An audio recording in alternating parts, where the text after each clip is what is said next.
Aqui o nosso primeiro, né, circuito retificador controlado de meia onda, ainda, né, usando o SCR, só que agora uma carga indutiva, senhores. Bom, o que essa carga indutiva nos coloca para o circuito, né? Quando a gente dispara esse SCR, pessoal, a tensão da corrente não é subir imediatamente. Por quê? Porque esse indutor aí, ele tem uma inércia a corrente. Todo indutor tem dificuldade para que a corrente suba imediatamente nele, tá?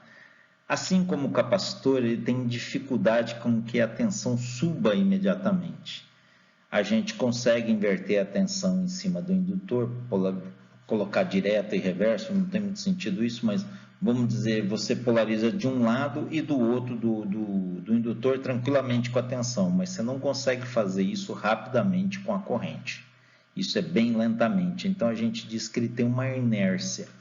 Mas você pode pensar como se fosse um capacitor, só que o capacitor ele tem inércia em tensão, você não inverte a tensão imediatamente em cima de um capacitor, assim como você não inverte imediatamente a corrente em cima do indutor. Por que isso?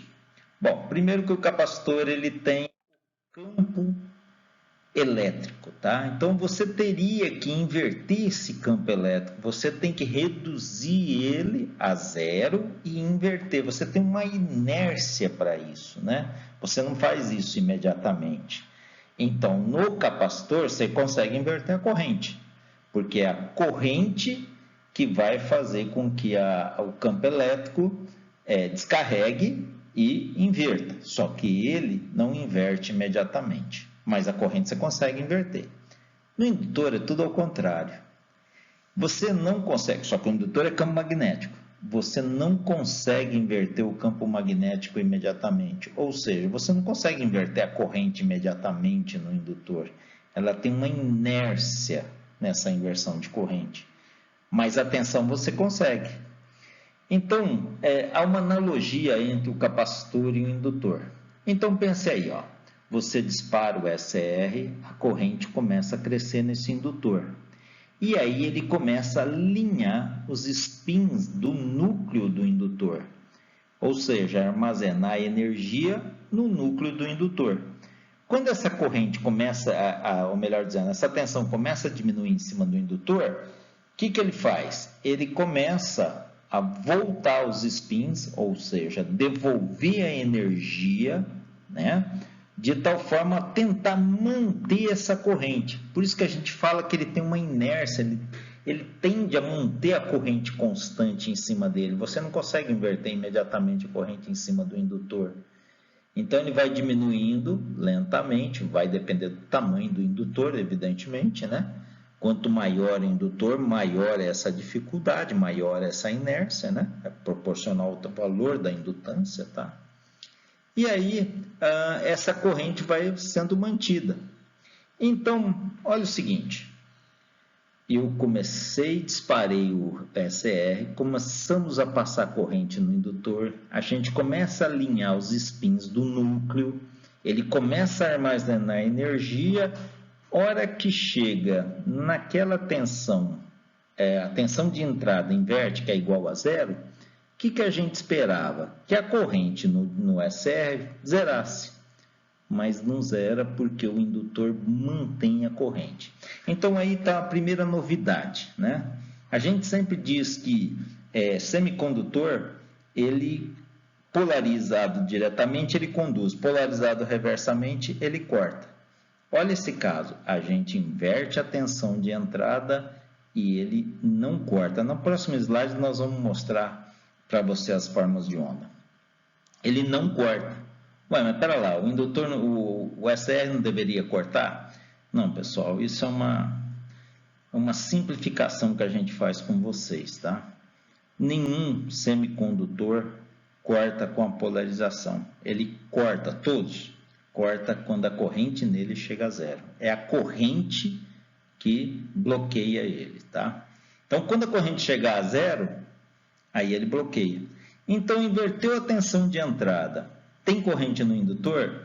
então o SR não está em corte.